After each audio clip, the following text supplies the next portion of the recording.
Good afternoon. I'm Jim Eskin, founder of Eskin Fundraising Training, and it's my pleasure to welcome you to Eskin Fundraising Training's nonprofit empowerment webinar series. This is our 113th webinar, and it's our inaugural 2024 episode, and we decided to begin with a big bang. Now I have a daunting task. How in the world do you introduce our guest speaker, who is nothing less than a force of nature? Jimmy LaRose keenly understands that truth tellers don't win popularity contests. As an entrepreneur, author, fundraiser, speaker, he told me he has given 17,000 presentations. And for a little perspective, more men have walked the moon than have given 17,000 presentations. And he is the co-founder of NANOE, and I'll spell that out, National Association of Nonprofit Organizations and Executives. He has raised hundreds of millions of dollars around the world, and the title of his best-selling book, Reimagining Philanthropy, says it all. I feel very fortunate to call him a source of inspiration, a mentor, and most importantly of all, a friend.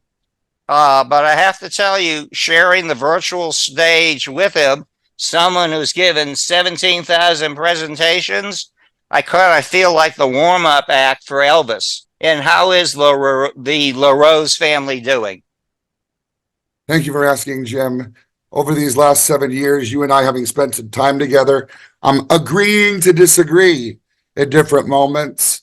And I'd say 90% of the time, finding ourselves with shared values and of the same mind, which is the high call it is for people to lead and spend their vocational time in the nonprofit sector. The fact that people give their life to this space, like your audience, like our new friend Luna, and of course you, is just something that enables me to get up every morning. In one way or another, you've been part of philanthropy for most of your adult life. What are the most significant changes you have observed, and what hasn't changed? The most significant changes that I have observed is that now with 50 years worth of data, 50 years worth of data, we allow the nonprofit sector to live in failed metrics out of piety, and we support nonprofits in not achieving scale. But, by the way, if you want to run a food bank out of the back of your minivan, God bless you. I guess we need those saints.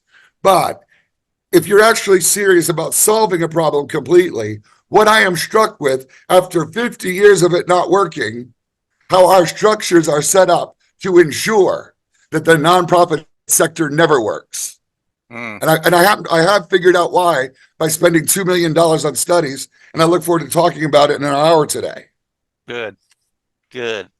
Okay, along with Louis Fawcett, who's kind of like a soul brother to you or kindred spirit, you established NANOE. Could you take a few minutes to share some of NANOE's proudest accomplishments? Well, thank you. Friends, in my youth, I came up through the Association of Fundraising Professionals. Back in the day, it was the NSFRE. I was the darling of Chronicle of Philanthropy. I was the young person. I was the future and of AFP, CFRE. I was on the team that wrote the test questions for CFRE.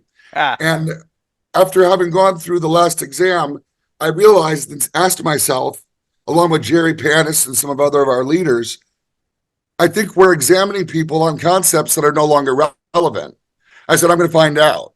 I raised $2 million, and I had Clemson University oversee a 5-year empirical study to discover what has stopped working in the nonprofit sector, what will work forever in the nonprofit sector, and what needs to be working in the nonprofit sector that we're not doing right now. What emerged was an 1,100-page treatise called New Guidelines for Nonprofits. So our greatest achievement was, first of all, coming up with this New Guidelines for Nonprofits, taking it to AFP, and AFP summarily rejecting it. Taking it to CFRE summarily rejecting it, taking it all to the state associations, letting them know all the good news. Yeah. And what we discovered was we were talking about products that no longer should be sold, and we were messing with the establishment's money. Jim, we didn't want to start NANOE, didn't want to start it, but in order to, because we wanted to give new guidelines to all of the industry leaders. And instead, we had to form the National Association of Nonprofit Organizations and Executives so we could disseminate the truth about the things that are corrupt in our existing nonprofit sector and the things that we aren't doing that we must be doing. And I have found corruption, and I don't mind sharing about it. Well, I'll tell you what, we're going to unpack some of your findings in our questions as we proceed. Everyone will agree that you are absolutely fearless about challenging conventional thinking. One of your most controversial positions is money is more important than mission. Money is more important than mission. I got to tell you, that sounds cold. Could you please explain how you came to that conclusion? Thank you. Because what new guidelines revealed is the same free market enterprise principles that we know work in the for-profit sector. We have taken them and given them and applied them in hundreds of nonprofits, even over 1,000, and we have proven that money is more important than mission. Allow me to defend this position. Okay. 8 years ago, I was told that I had the flu. I didn't have the flu. I was told that I had bronchitis. I didn't have bronchitis. They said that I had pneumonia. I didn't have pneumonia. Yeah. And when they discovered that I had contracted Legionnaire's disease, I had slipped into a coma because 90% of my lung capacity was gone. It was full of infection. I only had 10% lung function. And when you don't have the air that you need, your blood pressure drops. Mine dropped to 50/30. So my blood supply was no longer getting out to my vital organs. My first one to shut down was my kidneys. And I went into septic shock and I went into a coma for 19 days. Ouch. Friends, money is oxygen. And unless you believe that about your nonprofit, that money is more important than mission. Now, like I said, if you want to run a food bank out of the back of your minivan, God bless you. But if you want to solve a problem completely, you have to prioritize cash acquisition higher than you do the individuals that you serve. Because if you will, what is the number one indicator of a nonprofit's ability to scale its mission?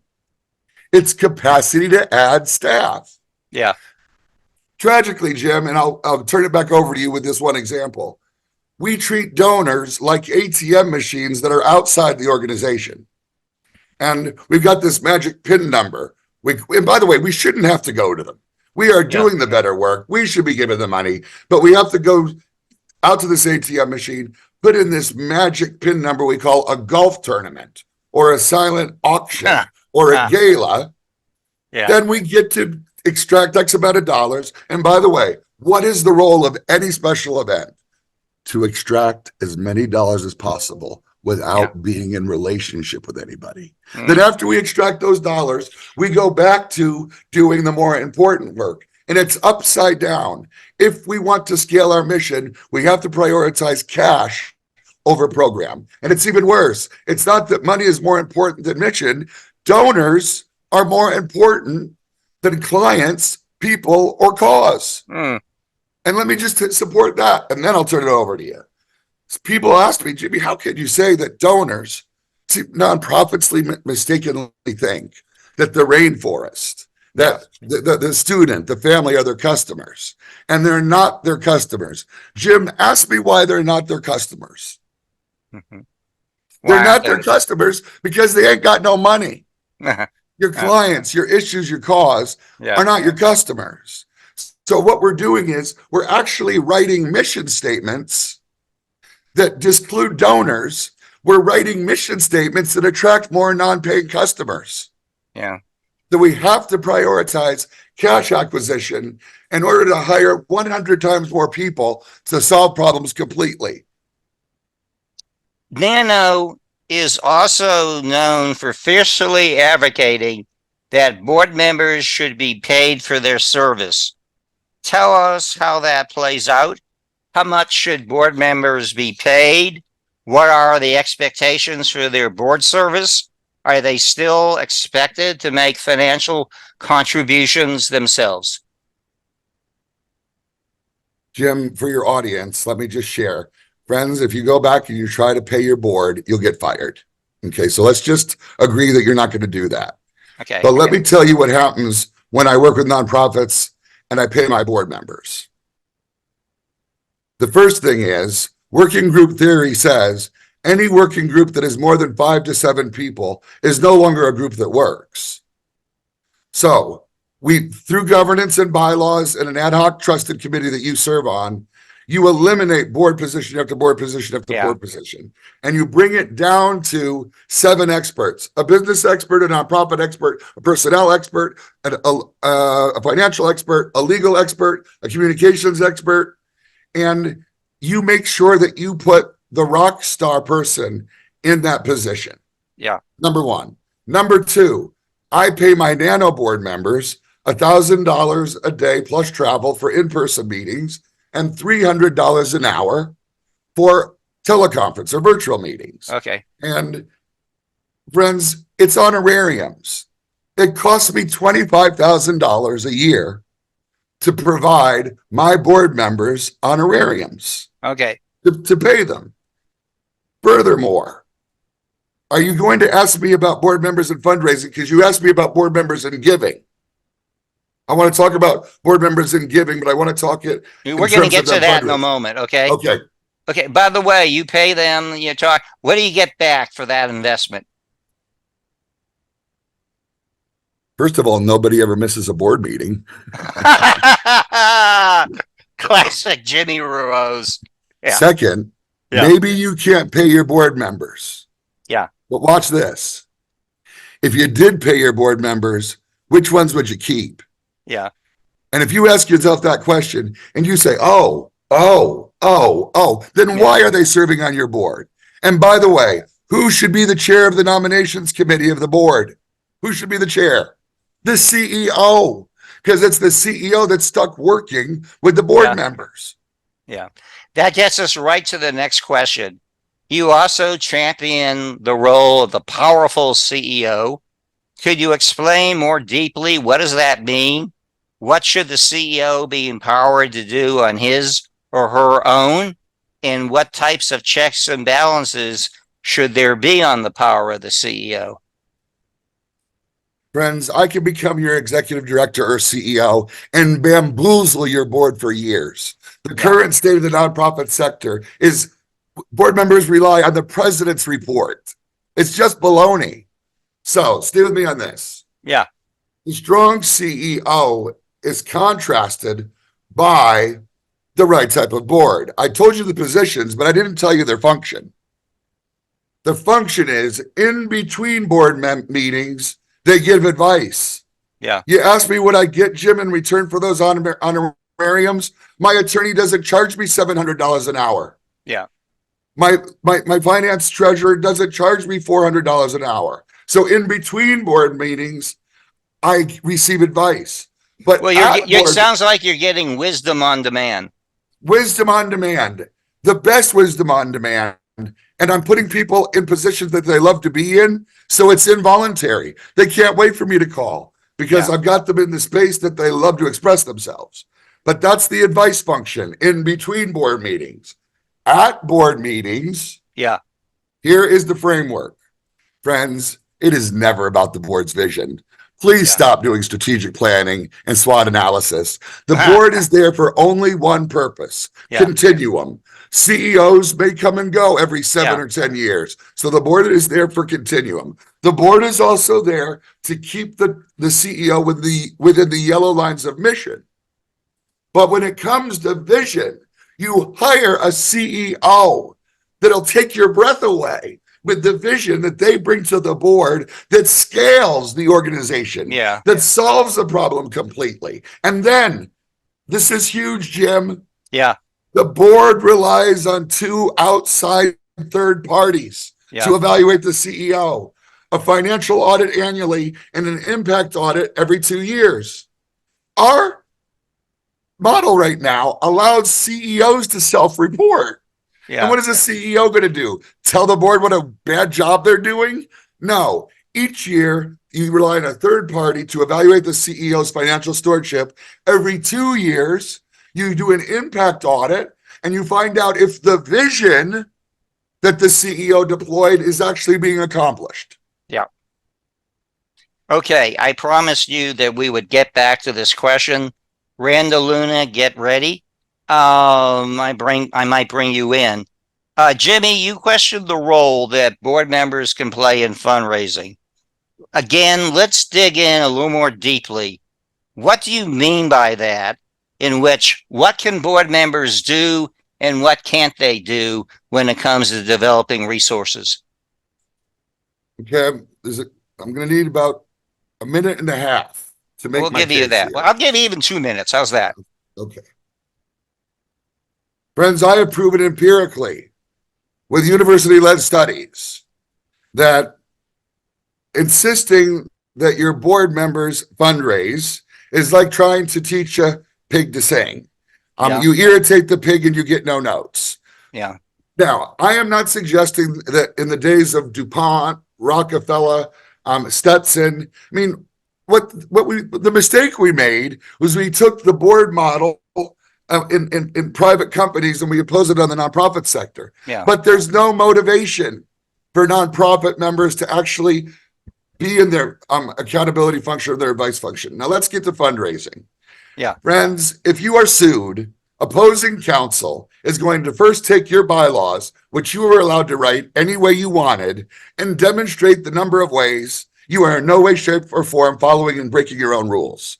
Yeah. So strip your bylaws of all this committee work. Strip your bylaws of all these meetings. The less meetings, the less trouble. Now, when it comes to fundraising, here's what we do. We go up to John on the golf course. John, you're a great guy. We know that you'd have something off the board. It'll be 10 hours a month. That's 120 hours a year. I'll join the board. What we forgot to tell John is that in order to be on the board, he has to pay because we have to have 100% board giving. How trite, how silly, how idiotic. Now, not only does he have to pay to be on the board. I had to say, and how universal, too. And how universal. Not only does he have to pay to be on the board, but we forgot to tell him, oh, you have to fundraise. Now, John, you're never going to be good at fundraising. You don't want to fundraise. And now we're going to persecute you for the next 2 years because you're not going to fundraise. Friends, strip the fundraising responsibility out of the board responsibility. Okay, but create a campaign cabinet, comprehensive campaign cabinet. Let board members serve on it if they want, but do not make fundraising a function of nonprofit board management. Okay, I want to go a little deeper, and Randa be ready to come in. She knows the toughest fundraising of all in the performing arts. I think there's too much emphasis on the ask. You know, you have to discover your prospects. You have to cultivate them. If you don't cultivate them, I don't care if it's Jimmy LaRose or Jim Eskin or, you know, or whoever, you know, the man on the moon to ask. Is it appropriate for board members to identify prospects and to cultivate them and to thank them? Let's forget about the asking. Remember what my board model is. I want advice and I want accountability. Yeah. Now, if one of those 7 people, and if all of them want to be ambassadors, if they want to be champions, and because the way I treat them and pay them, they tell everybody about NANOE, it all works out wonderfully, organically, naturally. But I do not look to my board of directors for any function other than advice and accountability. And because I don't look to them for any of that function, I get it tenfold. But in other words, they are breaking the ice to their personal and professional and civic circles because they're so excited about their nonprofit. Jim, I got to let you know how I do it. If I want a person to formally bring their network to bear, I take that board member and I put them on the campaign cabinet. That is Okay. a function of the cabinet. And if a person doesn't want to serve on the campaign cabinet, they're so priceless to me as a board member, there is no responsibility that they have. However, there is a place for my group of volunteer fundraisers for board members to serve if they choose so to do those functions. Yeah. Randa, you have worked for 3 different opera companies in the state of Texas. I don't know what could be a more uphill battle than that. God, probably in one borough, Jimmy, there were more than 3 opera companies. But what's your perspective on the board members' role in fundraising? Well, I mean, in opera, we needed them. You know, the board members were a huge base of like our contributions. Our annual board donations were a big deal. And it was incredibly helpful to have them on board, on the board, to give those donations, but also to join like the fundraising committee, the gala committee, the everything else committee, the multiple committees that we had that, like you said earlier, 5 to 7 people is about it. Yeah. Multiple committees with 10 to 12 people and trying to manage all that and mitigate the challenges. You know, they did choose to serve on those committees, but we also did. We treated them like they were kind of fundraisers. I mean, they were ambassadors and representatives, but we did also ask them to help a lot. Yeah. Jimmy, I guess this is where we agree to disagree. Another philosophy is the 3 G's, and that is for board members to give, get, or get off. Right. You know, I don't think with Miss Luna that I actually disagree. I would, if we weren't in public, I would ask her if every one of those board members that were fundraising also provided an expert function and also had the capacity to fire the CEO based on annual audits that are both financial, and I feel as though what she created there was a great community social group. Yeah. And thank goodness the CEO wasn't corrupt. We hope. And she created, and by the way, the passion for the arts, and by the way, guys, don't kid yourself. Opera is an aphrodisiac. It does not get any better than the opera. Yeah. So I am not going to dispute the community that Luna created around that art form. Yeah. I will say people are a bit more passionate. I just talked about aphrodisiac. It's a special group of people that connect together because they love that art form and are willing to do just about anything in order for it to succeed locally. Okay, Jimmy, you know, the United States has more than 1.5 million nonprofits, many of which occupy similar, if not identical, mission space. If we can't reduce the number of nonprofits, what can we do to slow down the creation of new organizations? I'm Jimmy LaRose, and I'm going to ask you to read these 2 books to find out that I'm not, when I answer Jim's question, that the answers are here. This is Reimagining Philanthropy. This is Reimagining Nonprofits. You just put in Reimagining Nonprofits or Reimagining Philanthropy into Google, and you'll see the data that backs me up. I think, Jim, there is a lot of red herring data out there. Yeah. There are 1.48 million nonprofits, but write down this number, friends. Yeah. There's only 300,000 nonprofits in the United States with budgets of $500,000 or more. There is no competition, and we need more nonprofits. We absolutely need more nonprofits because the ones that we have are potholes, are useless. At best, they're social clubs, and they are not achieving significant impact. If I had a nickel every time I go to a community and said, Jimmy, did you know that here in San Antonio, this is the highest per capita number of nonprofits in the nation? Everybody tells me that everywhere I go. I would argue in your town, there's 7 to 10 nonprofits doing it right. All the other ones are doing it wrong, and I'm not going to worry about them. I need 25 more nonprofits that are actually going to take on the problems and serve them in a way where they eliminate them. Jimmy, my wife Andrea and I love cats. Okay. Don't you think it'd be smarter for us if instead of beginning, a new nonprofit, to see where there's an existing nonprofit that we can contribute our time, talent, and treasure?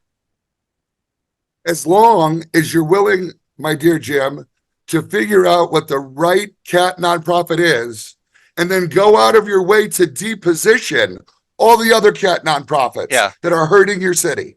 Yeah. Yeah. And by the way, find one, but is there one that's doing it right? Yeah. And if there's not, start one and operate it correctly. Yeah. Okay. Thank you. We've been witnessing, Jimmy, a strong trend in which more and more of philanthropy's total income, I think $500 billion, is coming from fewer and fewer mega donors. Many experts say this is a 90-10 split. It used to be 80-20, I think, when both of us had more hair or a different color hair, in which 90% of the income comes from 10% of the donors. Do you see any dangers in this trend? Jim, I don't. Because I'm all about major gifts. Yeah, I know. And I don't mind if it's 90-10 or 95-5. Yeah. As long as I'm getting, but here's the problem. Each year, guys, Giving USA comes out and we all pat ourselves on the back. Last year, the United States was the most generous country in the world and gave $498 billion. It's baloney. You want to know why? Because there's 1.2 trillion available to us and we're not getting it. Yeah. Because they're running our nonprofits poorly and we are not giving donors heroic missions of scale where they give us $1 billion. How many people on this call are receiving $1 billion gift? The reason we're not doing it is we're not giving donors a reason. Yeah. So I'm going where the money is. Yeah. Money is oxygen, right? Hey, on a related subject, what kinds of powers and decision-making authority should leadership donors who give these mega gifts be entitled to, and what type of powers and decision-making authority should they be denied? They should have no power or decision-making authority. Repeat that. I don't think you were clear enough. Repeat that. They should have no power or decision-making authority. I give the Jimmy LaRose nonprofit in Columbia, South Carolina, $1 billion. Okay, so what do I get? If our mission and our money chases after ideas, and there will always be generous people who will amply support your great dream when it's backed by a sound plan. Now, if the donor's values align with your values, then we agree for the transaction. Right. But if the donor's values do not align with your nonprofit's values, you bless and release them. You help them find a place where it works. But we do not let the tail wag the dog. We only take the gift if the CEO's vision approved by the board aligns with the donor's vision, and the donor says, now I would like this change and this change. And we look at that and we say, oh my gosh, that's actually better than we were thinking. Yeah. But as it relates to final decision-making power, well, I guess they have all of it, because I'm not going to do what they say and they can keep their gift. That sounds like courage. Okay. Hey, let's bring in Randa. Randa, I think you got a question for our force of nature. Yeah, I did. Thank you so much. This has been a lot of fun. You're a lot of fun to listen to, Jimmy. This is great. So I'd like to say rondaluna.com. If you don't buy it, I will. Okay, I'm on it. No, thank you so much, though. You're known for having these bold stances, to put it lightly. And I know that you started your career dedicated to ministry. Yeah, I think I think that's very unique and it adds a whole lot of depth for me knowing that when I listen to you talk. So with that in mind, I'm curious about how, for those of us out here in the field, inevitably there's conflict that arises around these things. So how do you navigate that while you're trying to drive structural change? But you've got to maintain positive relationships with these donors, with your stakeholders, with the people who want to support you. Next question. Can't Rhonda, be easy. no, Miss Luna, I really do think, do you mind if I actually take a minute and a half to answer that question thoroughly? Yes. Not We're going at to give you a whole 2 minutes. We'll give you a whole 2 minutes. Oh, I want to be sensitive. Friends, it has been suggested that we live in the most divisive time in American history. Yeah. Let me share with you that we had a first civil war in 1776 on this continent. We had a second civil war in 1860 on this continent. We then when I was born, Lyndon B. Johnson was president. And in the 60s, President Kennedy, Dr. King, Malcolm X, Robert F. Kennedy was shot. There was a misunderstood, arguably awful war. Friends, that was division. Yeah. The ideological division that we're having right now, friends, is nothing compared to where we've been at the past, and we're going to be okay. Now, to answer Rhonda's question, by the way, that's reassuring. Thank you, Jimmy. it's all true. We're going to look back over these 16 years, and we're going to say, wow, that was fascinating. But let me share this with you. As fundraisers, without compromising, you decide what your worldview is. You always operate truthfully within your worldview, but it is our responsibility to be all things to all men. Some of you are saying, I would love to have Jimmy LaRose talk to my board. Yeah. Some of you are saying, I would never let Jimmy LaRose anywhere near my board. And it's our responsibility as fundraisers to understand the person that we're working with, their personality, their values. And as long as we don't compromise our own heart, seek to find a way to help them accomplish their goals. And where they, even if you disagree with them, they believe that you are their champion. And I think that that's our responsibility to donors. Now, Rhonda, I don't know what your question was, but there was an answer. You got it. I was looking for ideas on how to handle that, the potential for conflict that arises when you're working on structural change to the whole industry. But, you've got donors who may not be ready for some of that. And let's agree to disagree. It is not a sin to disagree. I think that's the most important thing, right, Jimmy? Oh, if guys, you disagree with Jim Eskin, you're not my enemy. You're my enemy. Jim, first of all, friends, I hold these big ideas in my hands loosely, and I would never hold them in my hands in a way where it would compromise a friendship with a fellow colleague of mine that is doing the greater work in the nonprofit sector. So, Jim, yes, you and I disagree, but we're willing to set aside our disagreements to do something that's more than the sum of our parts. Right, for a better world. Yes, sir. Hey, another trend that is alarming is the steady decline in the number of American households who make annual contributions to a charity of their choice. And to back this up, approximately 2/3 of American households were donors in the year 2000. And according to the last Giving USA report, that now has dropped under a half. Friends, we do understand. Do you have any thoughts on how that trend can be reversed? I don't know if I want to reverse it, but I'll say this. Okay, why? Why don't you want to reverse it? Well, because what happened was the IRS tax law changed in a way where that $25,000, I'm so tired, Jim. Yeah. When you're filing your taxes, you get to write off a flat 25,000, right? So tax law no longer is an incentive to the grassroots donor. Now, friends, the answer to Jim's question and the way it's only going to change is instead of going up to Mr. and Mrs. Donor, small family, medium family, middle income, large family, millionaire family, instead of going to and say, listen, we're doing a good work. We're a good steward of your finances. You should give us a gift. Friends, those days are over. I want us to earn a person's gift and bring them a solution that is so unique. It takes their breath away that they're confronted. That we are not doing our job as fundraisers. Are you making a value proposition and offer to a person where they say to themselves, what happens to my family if I don't give to this?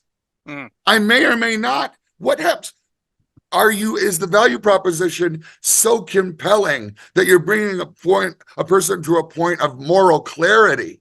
So, Jim, I want all the nonprofits that are doing badly to continue to do badly. And then I want to beat them by treating donors and meeting their needs. Okay. Hey, let's return to one of your favorite subjects, okay? You all espouse the advantage of NANOE versus CFRE credentialing. Could you explain why? Thank you for asking. Okay, friends. I already kind of cited earlier that CFRE is driven by sponsors that in order for them to make money, 99% of you will never benefit from a feasibility study. But you will be, the only reason CFRE exists, oh, by the way, what is the chief end of CFRE and AFP? To give the consultants a place to shop for clients and customers. That is the chief end.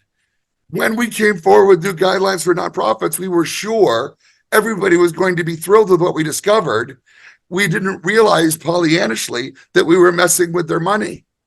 So your state associations, National Council of Nonprofit, Association of Fundraising Professionals, Certified Fundraising Executive, and please record this and send it to them, are adhering to broken systems, PowerPoints from 1998 that aren't relevant anymore. NANOE credentialing, Certified Nonprofit Executive, that's meant to replace the Standards of Excellence credential. Certified Nonprofit Executive, Certified Development Executive is meant to replace CFRE. And Certified Nonprofit Consultant is supposed to turn each one of you into an emissary where you are being paid to go share the NANOE message with as many people as possible so we can actually solve problems completely and not stumble around in failure. You know, it sort of reminds me of the definition of insanity is doing the same thing over and over again and expecting different outcomes. And by the way, guys, all these organizations were noble when they started. But I promise you, they're adhering to systems that stopped working in the mid-'80s, and they're still being purported. I will also say that I am a big believer in capitalism.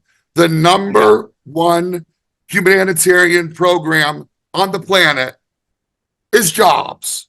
If not for jobs, we would all be in the breadline. So when you look at all the different ideological, which I'm not scared of, it's all going away. ESG, DEI. If you look at all your state associations, they're not teaching you to fundraise. They are not teaching you how to structure your nonprofit. They are trying to pay for past sins, forcing all of this anti-racism structure instead of actually teaching you how to build capacity. And it's anti you raising money. Hey, let's get to something that's very timely. Donor advised funds, or DAFs, have emerged as the most dynamic components of American philanthropy. I don't know, approaching the $100 billion level. We can't keep up with it. Some accuse DAFs as parking lots for the wealthy, in which they get immediate tax deductions with no timelines to move their monies to charities. What's your position on DAFs? Friends, record this and send it to your community foundation. Okay. The number one goal of a community foundation CEO is to make sure that not $1 they're overseeing ever gets into the field. Repeat that. Hey, hold it. Repeat that again. The number one responsibility and job of a community foundation CEO is to ensure that none of the dollars that they're managing and overseeing in their foundation or trust actually get into the field to make a difference in a person's life. Friends, there is a group of people in your community. They're spending their money in a lot of different places, but these are the dynastic individuals of wealth. Dynastic, dynast. This is the real wealth. And every year they have an option to give this amount of money to the government or give it to charity. Yeah. But we came up with the community foundation scam. Yeah. You can give it to a charity that's called the Donors Advice Fund, which is just another checking account in your portfolio. Yeah. And you can keep putting that in there. And by the way, you don't have to actually remove any money from a DAF. Yeah. Nothing has to come out. And by the way, it's $1.2 trillion right now, Jim, that are in community foundations. And every year the donor gets to keep their money by putting in their community foundation.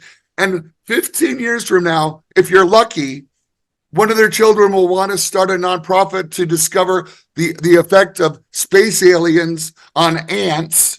So they give all that money to their kid. Yeah. Or even worse, wait for it, friends. Just had a lovely donor pass away on a Friday.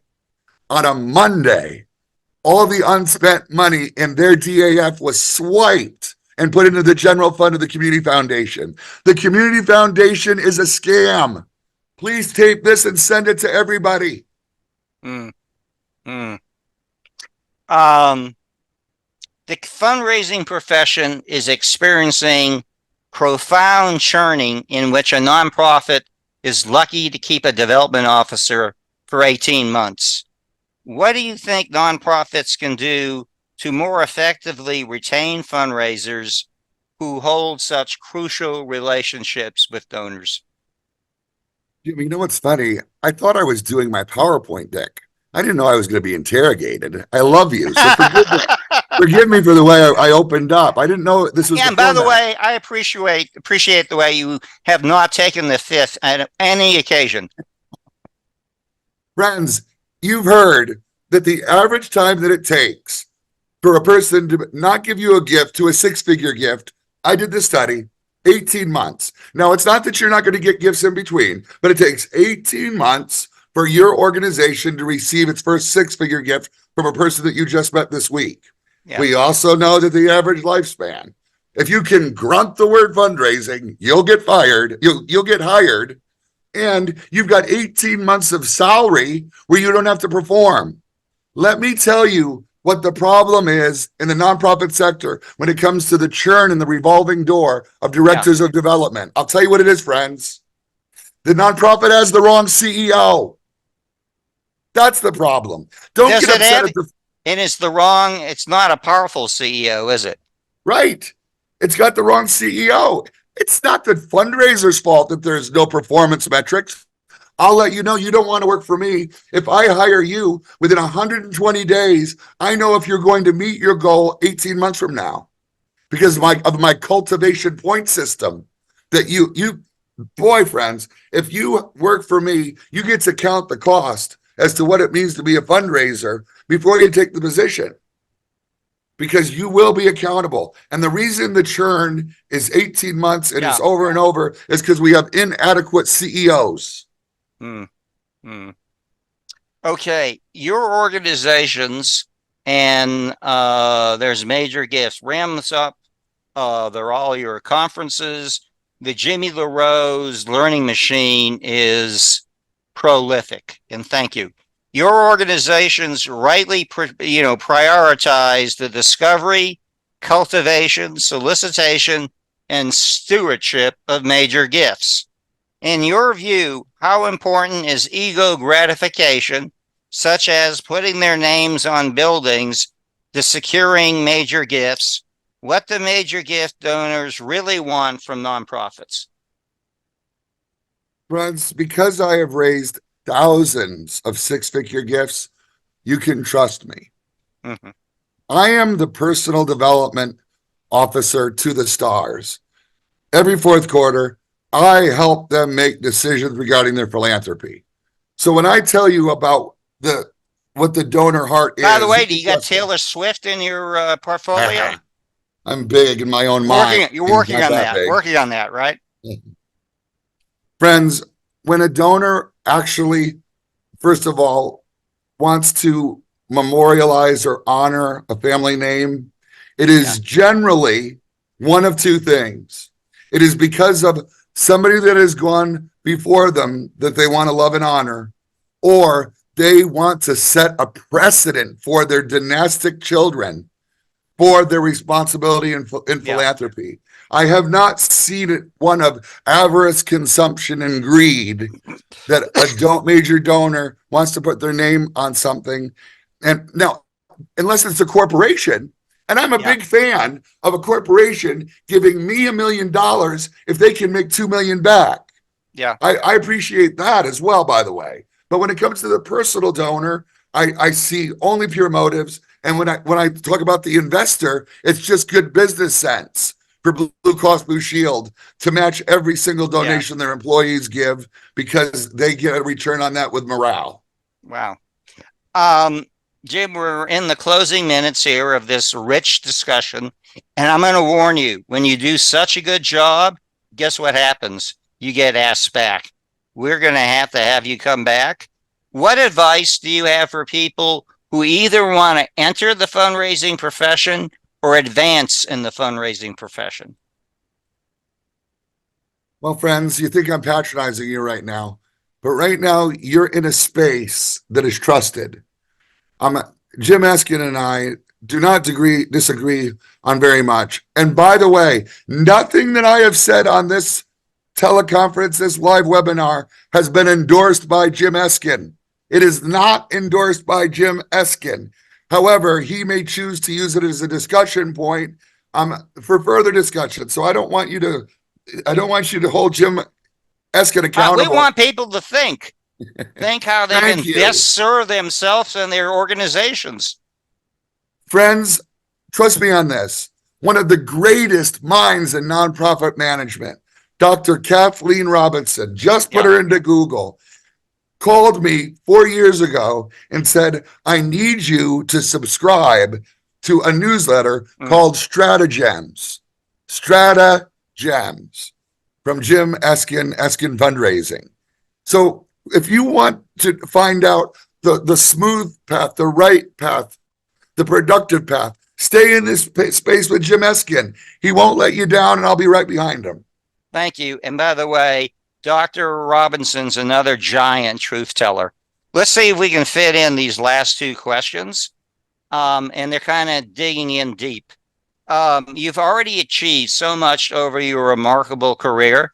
Is there anything left on your bucket list? There is. Absolutely there is. Good. Friends, so bad. This is so bad what I'm going to do right now. I am the Son of Man, and I am looking for my 12 disciples. Yeah. Friends, I want to reproduce myself and my peers. Yeah. I want to become best friends with Rhonda Luna. I want to become best friends with you. Come as my personal guest to any of our events. Find out if what you're hearing resonates with you, because I am called to raise up that army that moves the needle. And Jim, I'm going to tell you how we did it. 20 years ago, we were at 2.2% of market share. The nonprofit sector only had 2% of gross national product market share.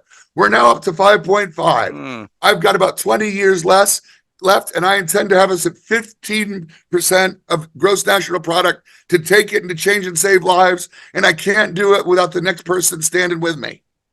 Amen. Okay, this question's on the philosophical style. If you could travel back in time, and even the great Jimmy LaRose can't do that, but if you could, what advice would you give your 21-year-old self? Oh my gosh. Thank you for asking that question. Oh my gosh. Friends, we're all messed up as a box of hangers. And I know that as you do your moral inventory, you are devastated by the different mistakes, the different situations that you found yourself in the past, the different ways that you stumbled, the different relationships. You didn't mean to break them, but you messed up and you broke them. And I want you to know it is okay.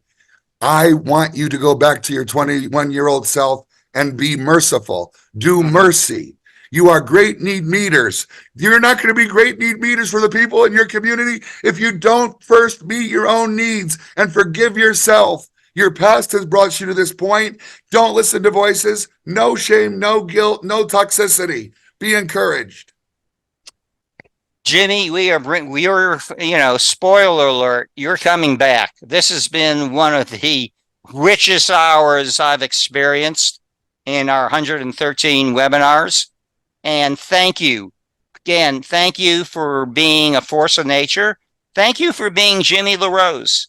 Thank you for agreeing with me. Thank you for disagreeing with me. But thank you most of all for thinking with me and challenging me on how we can make this a better world. And we say that to our learning community audience. A few bookkeeping details. We're going to post on LinkedIn and Facebook. We have distilled Jimmy's wisdom into 5 bullet points, and that's going to be posted in a minute on LinkedIn and Facebook. And then our producer, John Largent, president of Game Day Media, who right now is in Orlando, Florida. John, you've been with us since day one. Thank you for your contributions. He is going to do a spin dry cycle and give us a edited tape sometime within the next 24 hours. And everyone in the audience and everyone on social media will have access to the wisdom that's been shared with us. So we resume our series on February 7th with the CEO of the Nonprofit Council on the topic of nonprofit collaboration. And may I say, Jimmy, I don't know. How do we follow this webinar? Remember, I got the promise from Christy. You're coming back later in the year, okay? Jim, I count you as one of my dearest friends in this industry. Thanks for considering me today. Thank you. And tell you what, be well. Be well to my learning community. Be well. And we'll see you in 2 weeks. Thank you so much, Jimmy. God bless. God bless.